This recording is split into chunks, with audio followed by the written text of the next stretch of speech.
MS24 Marathi news, निर्भीड बातम्यांचा मराठी आवाज।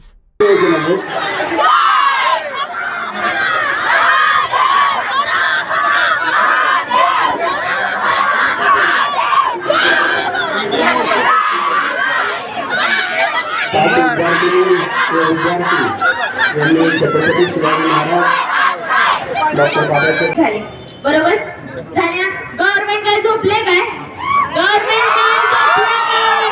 एक पेपर, अरे एक पेपर त्यांना सांभाळता आहे ना? बरं ठीक आहे, चालेल ना. उपस्थित दादागिरी हा, अरे ज्या आमच्या पिढीने प्रोटेस्ट केलं दिल्ली जंतर मंतर मध्ये, तर डायरेक्ट लाठीचार्ज, लाठीचार्ज. अरे आम्ही मराठे, आम्हाला हात तर लावून बघा.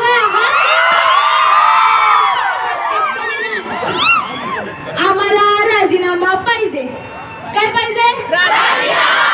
आम्हाला राजीनामा पाहिजे. गव्हर्नमेंट बदलली पाहिजे. पाहिजे का नाही? तर मला छत्रपती शिवाजी महाराज की जय भवानी. जे विद्यार्थी दिल्लीत गेले की नाही, बॅगेत दगड भरून गेली होती 2 इंची डोकी फोडायला. म्हणून हे म्हणतात की हे कुठलं पीसफुल आंदोलन झालं. जर आम्ही आमच्या हक्कासाठी आवाज उठवून, जर आम्ही आमच्या हक्कासाठी आवाज उठवून आतंकवादी ठरत असू ना, तर तुम्ही त्या पार्टीला चिकटलेले गुलाम आहात, गुलाम. म्हणून मला म्हणावं वाटतं, जर का पुन्हा त्याला तेच गाडायचं, आज नाही उद्याला मरायचं, मग कशाला माग सरायचं.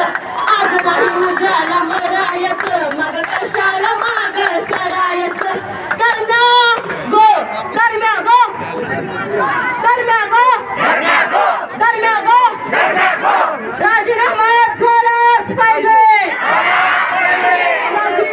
राजीनामा झालाच पाहिजे. धन्यवाद. पत्र टोकलं, आज काय टोकायची वेळ सांगायला लावू नका. आणि या ठिकाणी मुलांच्या पेक्षा मुली जास्त आहेत. रेल्वे धरण काही जास्त लांब नाही, मुंबई सुद्धा जास्त लांब नाही, निवासस्थानाचा पत्ता सुद्धा काढायचा लांब नाही. हा सगळा मोर्चा त्या ठिकाणी वळवला जाईल. हे सगळे पत्रकार बांधव आज ठिकाणी सांगतील दबाव नक्की इथं काय लिहिलंय. आणि जर आम्हाला कोणी आतंकवादी म्हणण्याचा प्रयत्न केला तर मग ते कुणाचंही घर असो, आम्ही त्यांच्या बाहेर गेल्याशिवाय राहणार नाही. बऱ्याच जणांचं मत आहे की संसदेच्या बाहेर आम्ही मोर्चा केला. या संसदेत विद्यार्थ्यांच्या पेक्षा विद्यार्थी जाऊन युवक होतो, युवक जाऊन माणूस होतो, आणि तीच व्यक्ती यातलाच कोणतरी जाऊन तिथं खासदार होत असतो. अरे खासदार आमदार आमच्या पेक्षा मोठे नाहीत, तुम्ही लक्षात घेतलं पाहिजे. आणि धर्मेंद्र प्रधान, असली कसली तुम्हाला भीती आहे? कसले घोटाळे तुम्ही केलेत का? तुम्हीच पेपर विकला? सांगा जरा, सांगा जरा. बसायला 4-4 लाखाच्या खुर्च्या तुम्ही त्या संसदेत वापरता. एवढं सांगतो तुम्हाला. आणि सदाभाऊ, तुम्हाला या माध्यमातून मी सांगतो, नीट दखल घ्यायची. नीट सांगतो, माय नीट. जर आता